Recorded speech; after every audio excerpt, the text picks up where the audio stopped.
Okay, we got it up there. That's a little bit of a boom, just a scooch. All right, that's good. Leave it right there, Blake. Sounds right.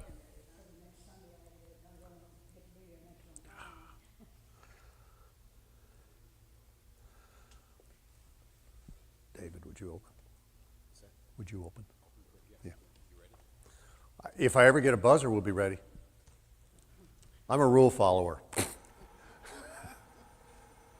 Gotta be careful I don't get struck dead by lightning saying things like that. Yeah. Well, right by now, my wife would be on the floor rolling, laughing.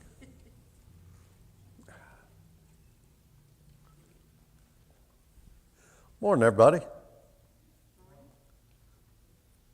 Do we have any particular people to add to the prayer list this morning? So apparently, we need a new shipment of alarm clocks.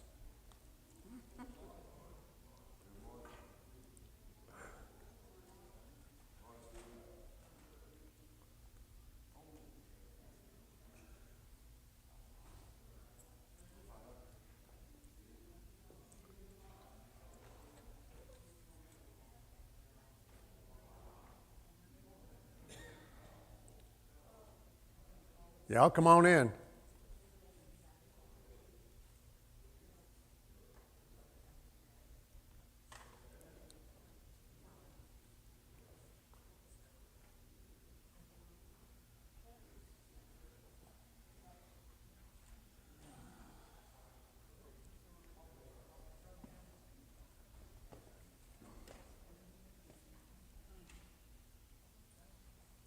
Okay, let me ask one more time. Do we have any other people to add to the prayer list?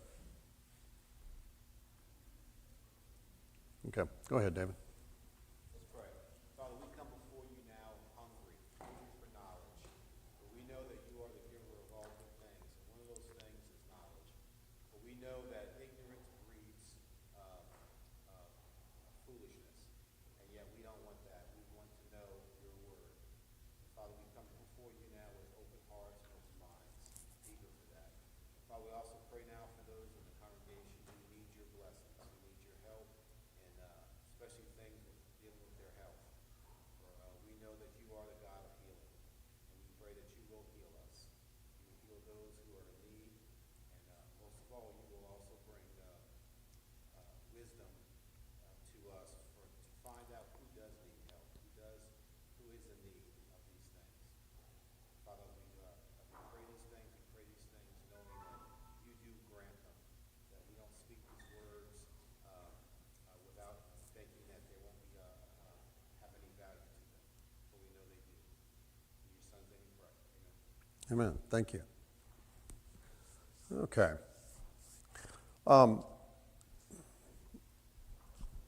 We're in chapter 56 of Isaiah, and Karen asked last week what I was going to talk about when we got to verse 12, and unfortunately I don't see her here, but that's okay.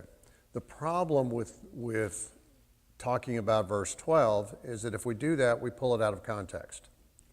So we're going to try our best to keep it in context, and that begins with verse 9. Verse 9 through verse 12 is all one thought. Okay. Again, we're in chapter 56 of Isaiah. I'm going to read it real quick, and then we're going to go back and we're going to tear into it. All you beasts of the field, all you beasts in the forest, come to eat. His watchmen are blind. All of them know nothing. All of them are dumb dogs, unable to bark. Dreamers lying down who love to slumber. And the dogs are greedy. They are not satisfied. And they are shepherds who have no understanding. They've all turned to their own way, each one to his unjust gain to the last one. Come, they say, let us get wine and let us drink heavily of strong drink, and tomorrow will be like today, only more so. It is fun to take that out of context. Well, it's fun to take lots of stuff out of context. It's certainly not right. This is an abrupt change in this chapter, and it turns to the people that would prey on Israel, and so that's where this starts. But there's a background concern here as well.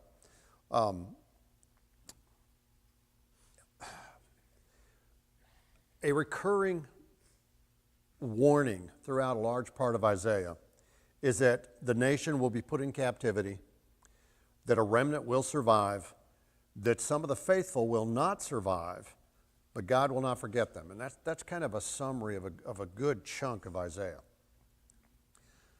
So when he talks about here, all you beasts of the field, all you beasts of the forest come to eat. Let me take another sidestep here for a second. A lot of commentators believe there were two Isaiahs, and that not literally named Isaiah, but two writers to this book. And I believe that passages like this are part of it. The reason is because the thought that's expressed here is echoed by other prophets 100 years later. And so their misunderstanding is that if they're all talking about the same thing from the same time frame, they must all have lived in the same time frame. No, that's why they call it prophecy. So I am firmly convinced there was one writer of Isaiah, and that was the prophet Isaiah. But now, to my point, turn to Jeremiah 12. And while you're turning there, the two passages we're going to read, one from Jeremiah and one from Ezekiel, were written about 100 years later. And that's where this thought process comes in misunderstanding Isaiah.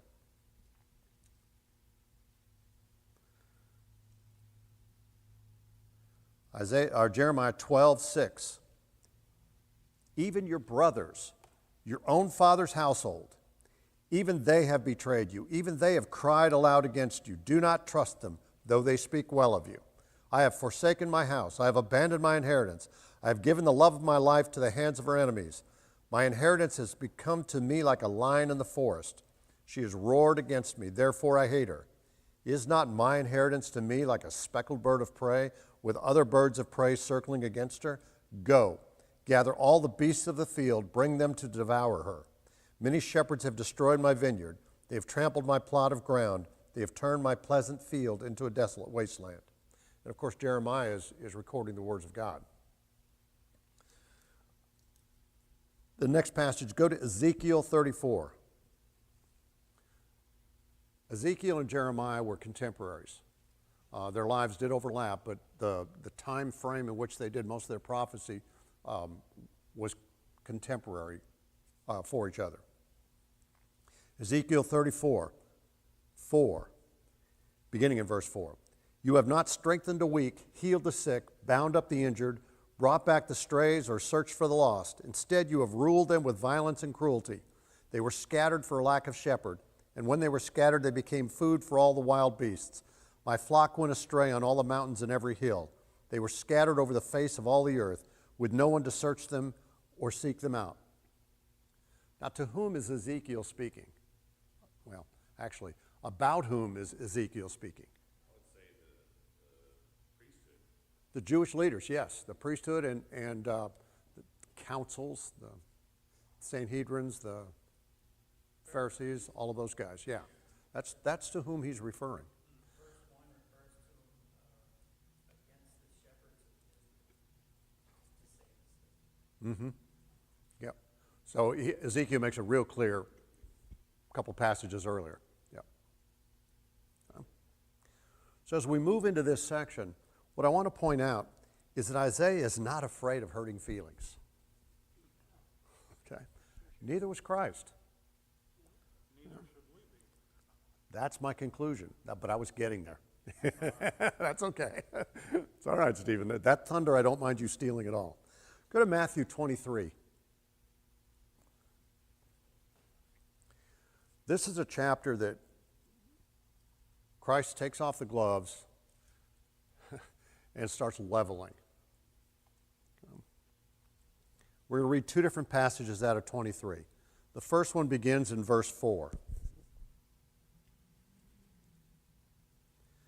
They tie up heavy, burdensome loads and lay them on men's shoulders, but they themselves are not willing to lift a finger to move them.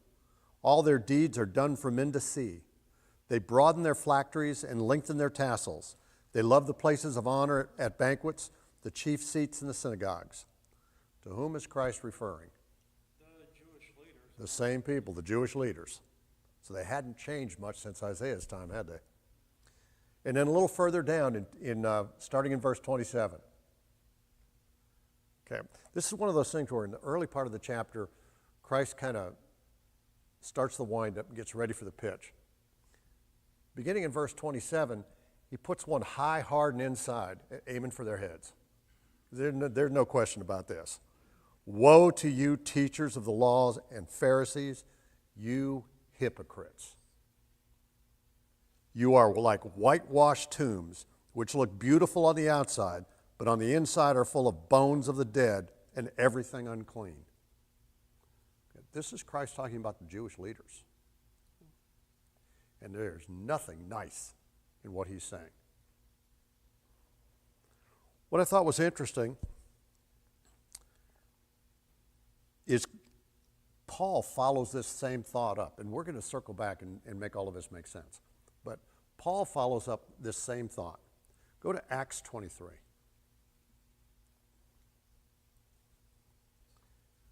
And it never really occurred to me till I was putting this together, and then I had to kind of snicker.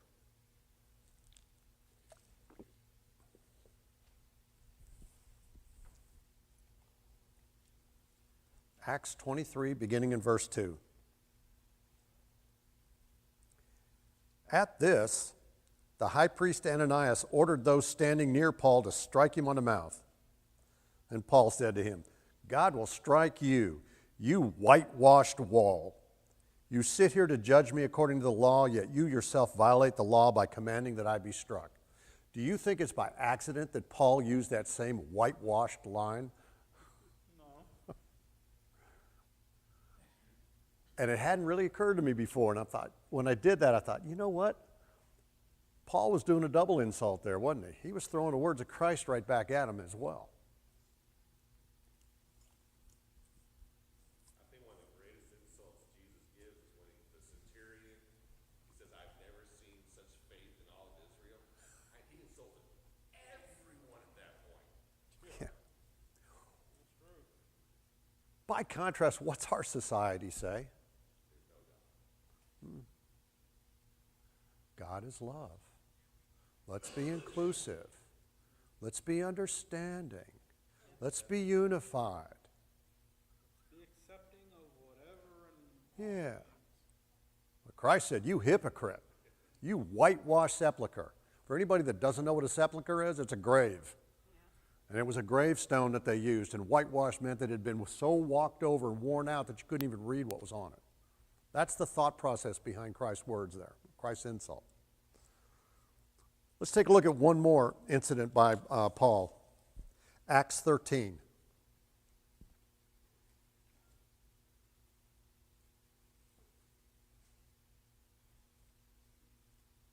Beginning in verse 8.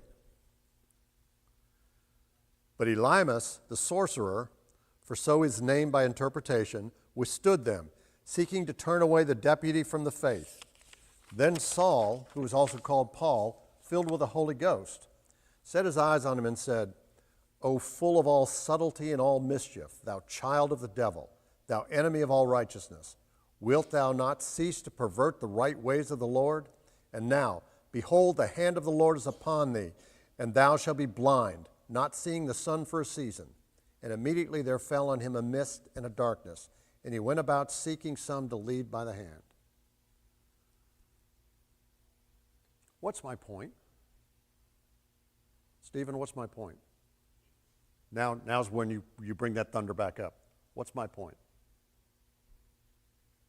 don't mess with Paul. Okay, I'll give you that one. Why should we be any different? Why should we be afraid to be any different than this? Well, we shouldn't. Exactly. Because if we care about what people think and we care about offending people, that's going to hurt our testimony because some people are going to be offended by the word. Yeah. Yeah. It's a wily invasion of Satan to make us believe that our job is not to offend people. Right. Okay. So I've gone all the way around the block here for a point, because what Isaiah has to say is not nice. He's going to insult people. He's going to offend them. Probably make a whole lot of them mad. There is, however, one consistency between the examples that I pulled from Christ and from Paul and from Isaiah. What is that consistency? And I think it's important in how we deal with people. They weren't afraid to offend people. Yes, but there's a consistency in their offending. They're going after the spiritual people. People that should know better. People that claim to know better.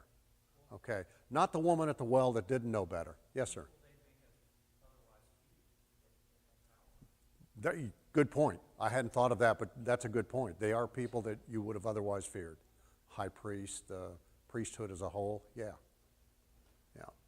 The mayor that Paul dealt with, that broke Roman law, yeah. Quick question. Yes, ma'am. Okay, if some people are claiming to be Christians, they think they're Christians, they're not living as Christians, are we supposed to tell them they're hypocrites? That depends. And I'm not dodging your question. That depends. How well do we know them? What exactly are they doing? Are they doing it out of ignorance? Are they doing it like Paul said, that he was a Jew out of ignorance? He was a Jew's Jew. I mean, Christ dealt with different people differently, and we need to do the same. Okay. Now, if that person is close to you and in your family and knows better and has been taught better and has changed their thought process, maybe the gloves come off. It's a two-sided coin. Share the truth with love so that you can correct them gently, but it's also don't throw your pearls before swine. Yeah. And I've talked to people of other faiths who are just so hard-hearted and won't listen. You have to read the truth, and they're like, well, that doesn't apply. It's like, point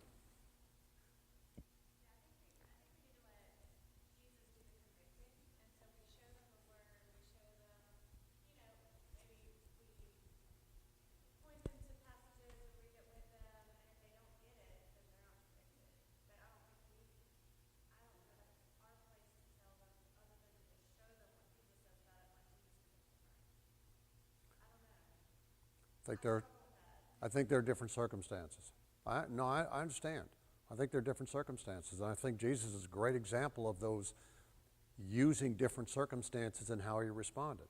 He was very loving and very tender to the woman at the well, who was a Samaritan.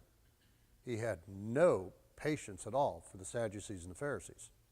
So, I think the first thing you need to try to figure out is whether it is out of ignorance, whether they know better, if they've read the Bible or not, or if they can understand the Bible. I think before you figure out how you're going to deal with it, you need to figure out if it's out of ignorance or it's just out of stubbornness and rebellion. before you deal with it, you need to know them. Okay? You need to have built a relationship, don't you? I mean, you can walk up and down the street like a dozen people. You could drive around Baton Rouge and find a dozen people on the corner with a microphone. Are they accomplishing anything? Well, yeah, irritating a lot of people. But that doesn't accomplish the goal, does it? No. So the first thing you need to do is build a relationship with that person if you're going to have the trust of that person to open up Bible and sit down with them.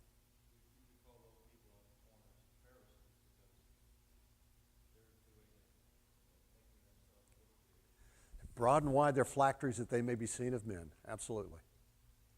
Yeah.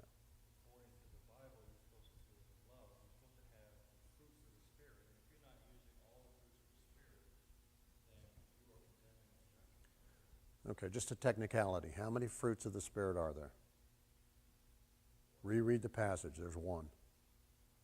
Just a technicality. Yeah, made up of 9 different traits, if I remember right. I think it's 9, but one fruit. But yeah. But I wanted to spend a little bit of time going down that road because I think it'll help us to understand Isaiah better as we get into these 4 verses here. So I want to get hung up on how we should approach someone, an individual. Because Paul also said, I become Greek to the Greeks, and to the Jew I become a Jew. I become all things to all people, that by all means I may win some. So I guess that's probably the best answer. Then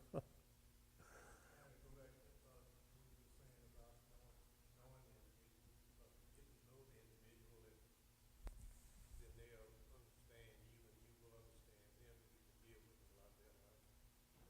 I like that concept. The other thing is though you sometimes you don't have the No, time no, you don't. to get to know the individual. It may be through passing. We as Christians should have our minds set for that in passing because we are constantly meeting people. But we can share God's word with an individual that is just passing through, who may meet you and get in a conversation with you about the word of God. Then you are ready to give an answer to them. Be instant in season and out of season. Exactly. Yeah. So we are the tool, I feel the only tool that can do this. Yeah. Yeah. Paul spent 3 years in Corinth. Philip spent 3 hours with the eunuch, huh? And always keep in mind, sometimes you come across the people, they won't be responsive, and all you can do is pray for them. And they may not be responsive that day, and something may happen to them, and may come back to you 6 months or 6 years later and say, oh, by the way, Yeah, it's You called don't know. planting seeds. you don't know. Something me and Stephen always do is we tell everybody Jesus loves you. And their response is just amazing. It brings joy to people. We could get into a real deep discussion about the difference between love and like. Oh, yeah. I don't think there's any question that Jesus loved the Sadducees and Pharisees. He did not like them. Okay. You think that the different love and life is that you love the individual, not the individual, but you love the fact that the soul is saved. I love everyone, but now whether I like the individual, I love him because he has a soul to save. Mm-hmm. But I may not like him because of the things that he do. Yep. Yep. You know, we're supposed to love everyone, no matter who they are. But don't mean we like them. Yep. Exactly. Love the sinner, hate the sin. Yes, exactly. And a lot of people don't realize that. There's some people we end up hating, and we're supposed to tell the difference between the sinner, the sin, and the sinner. I would contend to you that the opposite of love is not hate, and the opposite of hate is not love. The opposite of both is apathy.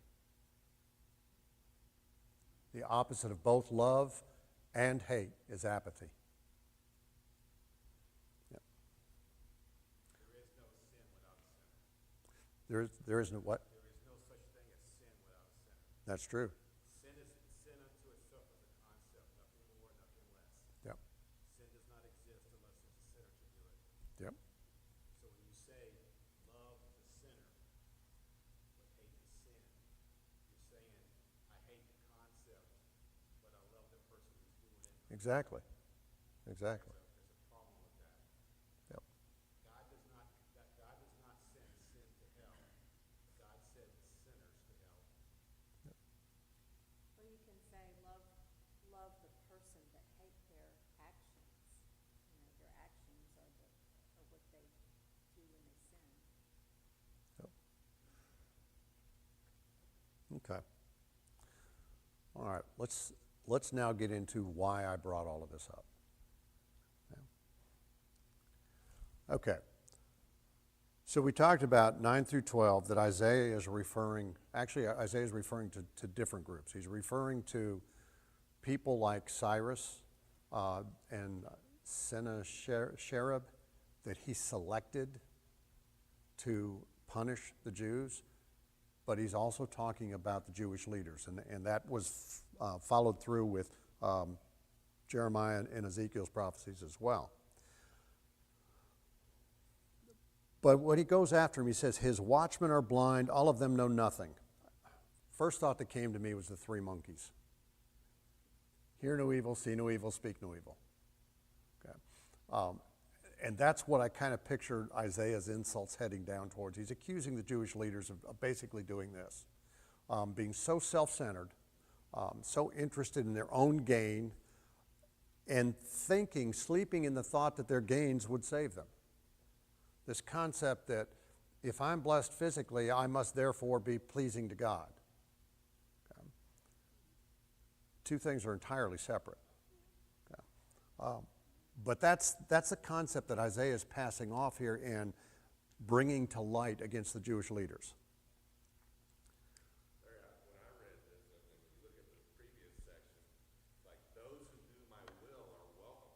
Their sacrifices are acceptable. Those who are not, they're nothing. Yeah. It doesn't matter who they are. Yeah. They're just like a wild beast and have no sense. Yeah. And they think, well, all my prosperity is great, but it's meaningless.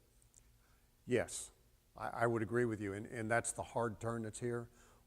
But the previous section deals with all peoples. And we spent last week talking about that the way that it's structured, it includes everyone. Here he's coming down and he's going, but you people have a problem. And in this case, he's referring to the leaders specifically.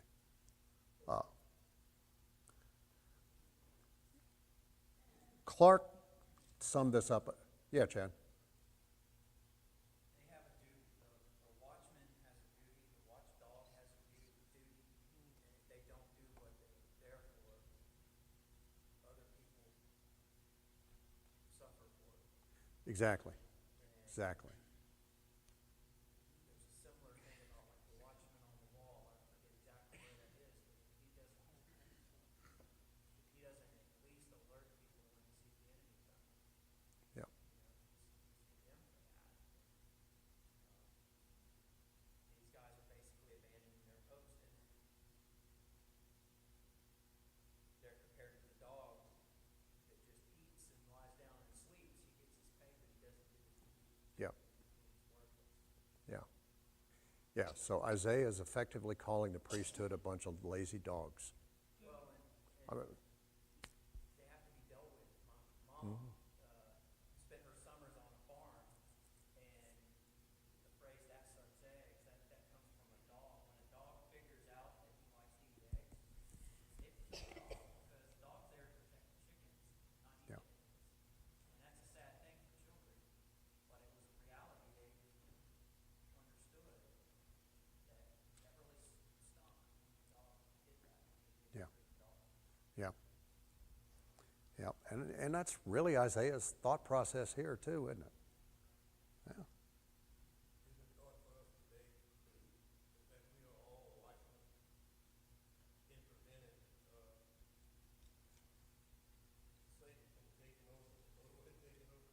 Because we agree on everything. Because once he gets the mind where he wants, I mean, it may sound good every day. I mean, you talk to him every day.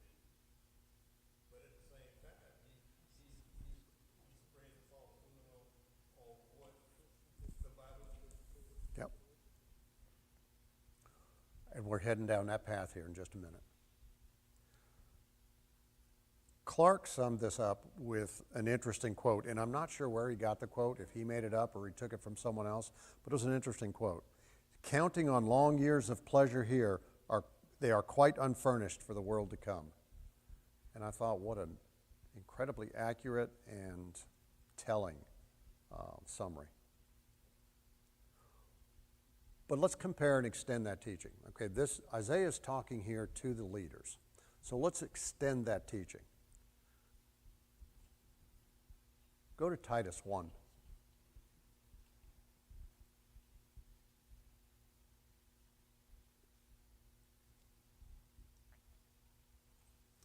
This is a passage that should be familiar to all of you. But as we read it, I want you to think in terms of Isaiah 9 through 12 and Isaiah's condemnation of the priesthood. Beginning in verse 5. This is why I left you in Crete, so that you might put what remained into order and appoint elders in every town as I directed you. If anyone is above reproach, the husband of one wife, and his children are believers, and not open to the charge of debauchery or insubordination, for an overseer as God's steward must be above reproach. He must not be arrogant or quick-tempered, or a drunkard, or violent, or greedy for gain, but hospitable, a lover of good, self-controlled, upright, holy, and disciplined. He must hold firm to the trustworthy word as taught, so that he may be able to give instruction in sound doctrine, and also to rebuke those who contradict it. Isaiah. And the dogs are greedy, they are not satisfied, and they are shepherds who have no understanding. They've all turned to their own way, each to his unjust gain, to the last one. Come, they say, let us get wine, and let us drink heavily of strong drink, and tomorrow will be like today, only more so. Are those not entirely contradictory passages? And I don't think it's by accident that this is what God laid out for the leaders of his church, to ensure that they were not carbon copies of the Jewish leaders. Okay. And this is not a checklist. Okay. And I want to make sure everybody understands this is not a checklist. This is a picture being painted of an individual. That doesn't mean that person is perfect. It just means that this is what the world sees with that picture. Okay. Being carbon copies of the Israel of the Pharisees wouldn't be good, because Jesus says, if your righteousness does not surpass that of the Pharisees, you won't enter the kingdom of God. So you don't want to be a carbon copy of the Pharisees. That's aimed at people. This is aimed specifically at leadership. You're correct, okay, and I don't want to minimize that, because you're 100% correct, and it falls kind of into the next section that we're going to get to. But right now, this is the leadership, because it begins with the leadership. Okay?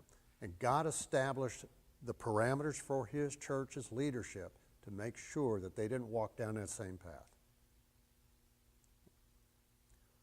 So what does that mean when a congregation does not have an eldership? An eldership? Well, it usually means, it could mean, I used to go to a Baptist church, and the preacher had like way too much power.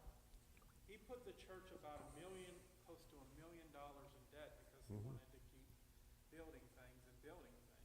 So an eldership is good because it doesn't give a single person too much power.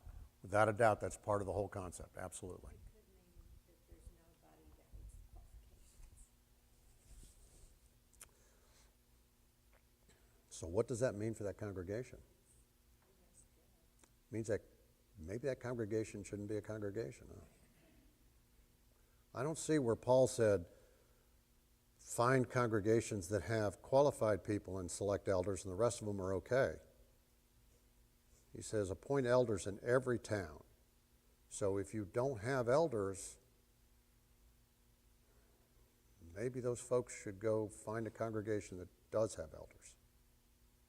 Just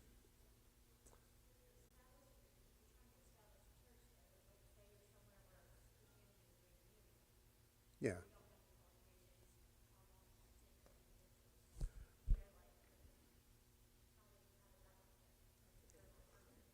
Okay, two answers. First off, 6 months is not 10 years. Okay. Second thing is there anything in this list that says they have to be a Bible scholar? In fact, if you look at that description applies to a person whether they're a baptized believer or not, doesn't it?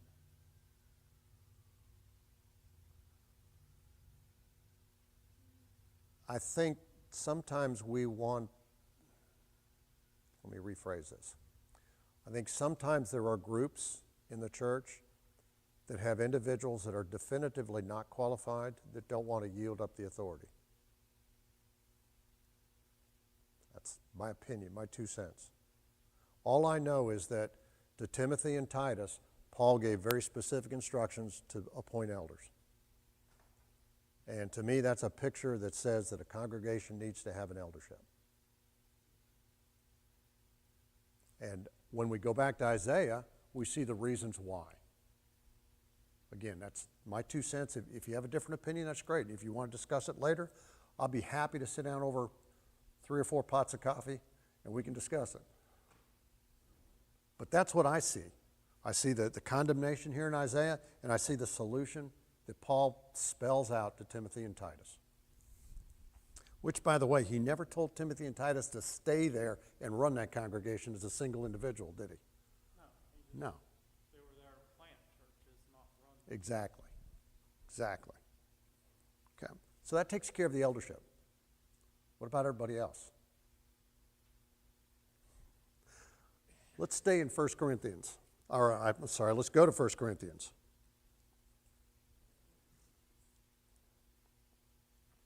And I saw this as a echoing of what was going on here in Isaiah's time, in which I really think addresses the way that this passage is put together. 1 Corinthians 11. And again, this is a passage that should be familiar to everyone, beginning in verse 21.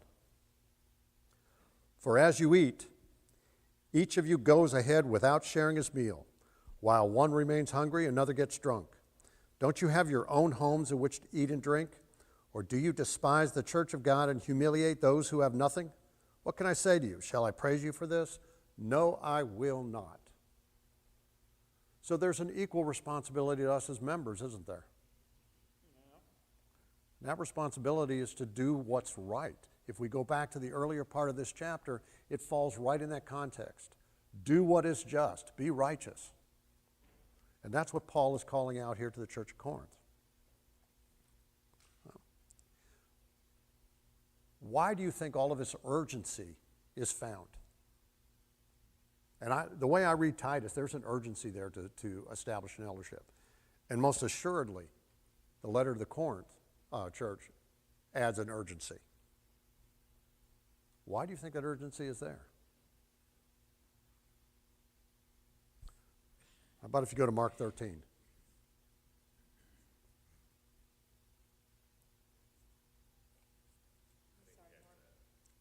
Mark 13.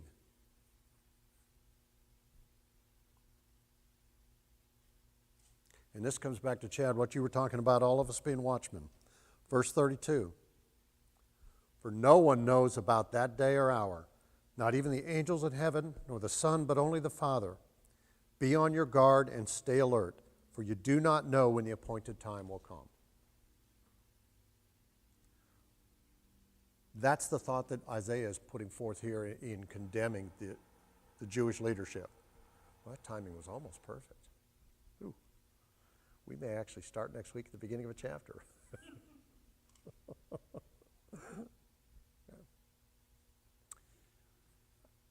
Concluding thoughts.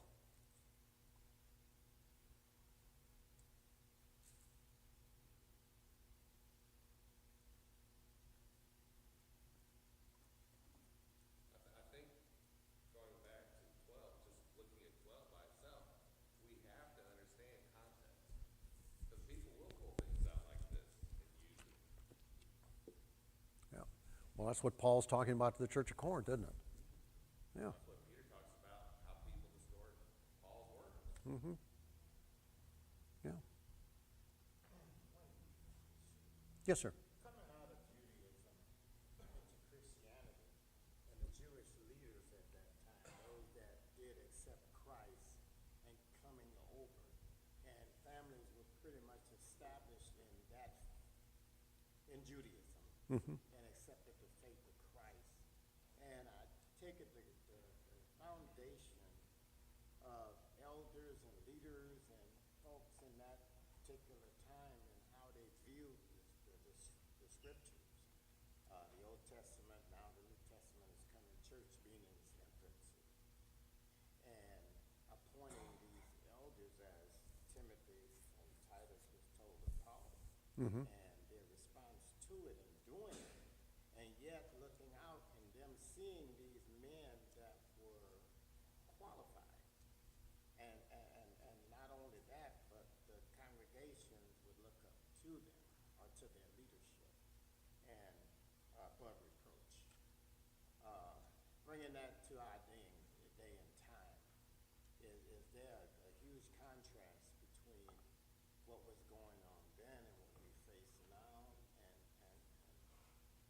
No, the I don't, approach. I don't, I don't think so.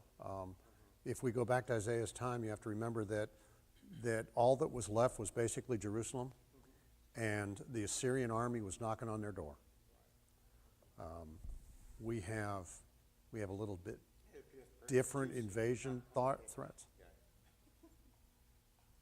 We have different invasion threats than what they had, but we still have invasion threats today. Invasion threats that could upset our way of life and our way of worshiping God, and we have to be stalwart. So as Jesus said, the soul sowed the seeds and the ground in which it fell upon, Yeah. whether it's going to produce the harvest or not, based upon Yeah. the heart. So, Yeah. yeah. Larry, I think I see kind of what you're saying, brother, is that we've got people in congregations who are selecting elderships based on their bank account, their power, and their riches, where the janitor who has nothing knows the Bible and loves people, and they pass that person Yeah. over. Yeah. Absolutely. And that's the leader we need. Yeah.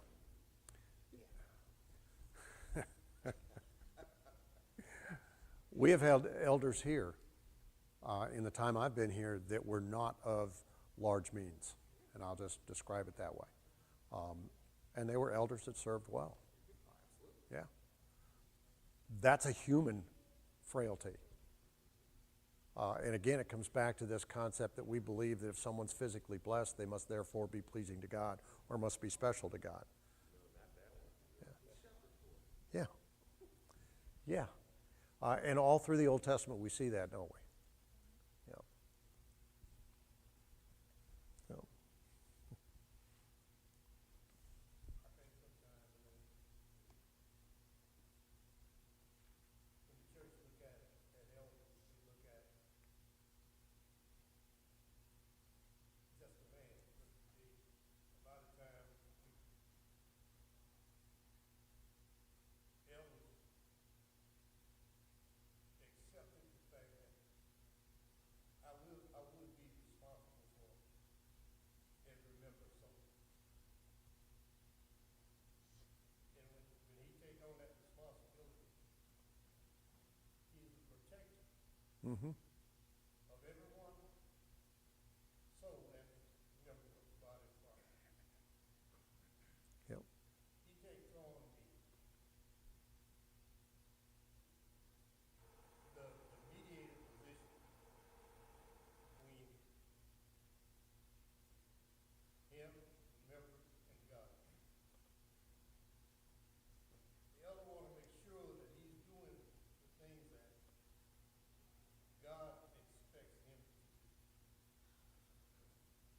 He's supposed to be the watchman for the congregation. Exactly. Any unnecessary thing that would be brought forward in the church. It's not supposed to get through the door. That's right. It's supposed to end at the door. And if he allows these things to happen, then he's not doing what God expects him to do. That's right. He may be looked upon as an individual that's unruly. He may not be the type of person that I want because he's too strict. But we don't realize how strict God's word is. I understand that when the Bible says that thou shalt not, or you ought to go, I understand that these are commands that have to be followed. And if we don't follow them, then we're going to be lost. Yep. Because we're dealing with God. That's the last stop. So if we're not doing what he expects us to do, then he's gonna hold those elders responsible for allowing things to happen that should not, Yep. because he is the protector.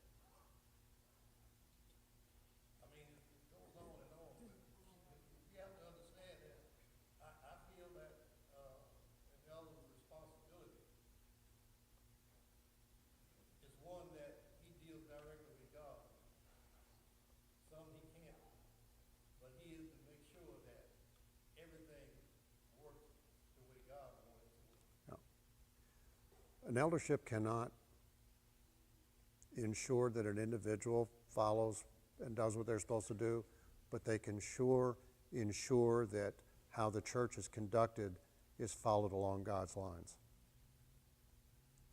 Yes, sir. I know we at the end, be real brief. Understand, we're only cutting off Edward's time, so you go right on. Well, one of the tools that I believe that God put in the elders' toolbox that is seldom used, and I have never heard it used, is the open rebuke. I think that comes into what we were talking about earlier, in that we have allowed society to dictate this kumbaya thought process and philosophy. Yes. Open rebukes. Need to have them. Open rebuke as part of that chain of events up to disfellowship. Yeah. Well, I'm a firm believer in this fellowship. I'll tell you that. You know, I'm an elder here, and I just want everybody to know I'm a firm believer in this fellowship. And I've been a part of it here at Goodwood, and I will always be a part of it here at Goodwood. Because that's when the oversight of an elder comes in. Yeah. I mean, he has to do that. It hurts him, but he still has to do it. Yeah. They're gonna say that you don't like me for some reason, but he's got to do what God expects him to do. Not what he wanna do. See, that thought process to me follows all the way back to Paul and Timothy and Titus. That was not an option. That was a directive given to those men to set up elderships. And the things that you're talking about, Josh, are part of why that was a directive. You also have to remember in the time frame, and then we'll get out of this. You have to remember in the time frame that if you had a city, you had one congregation. You didn't have a dozen of them, because they came together in unity. They didn't, well, I don't like this preacher, or I don't like the color of those pews, or any one of a number of other silly reasons. They came together as one group per city. If it was conceivable for them to get to that place, that's where they went. And they made it work. And you had a whole lot fewer groups that did not have individuals that were qualified to serve as elders as a result, because you had bigger groups.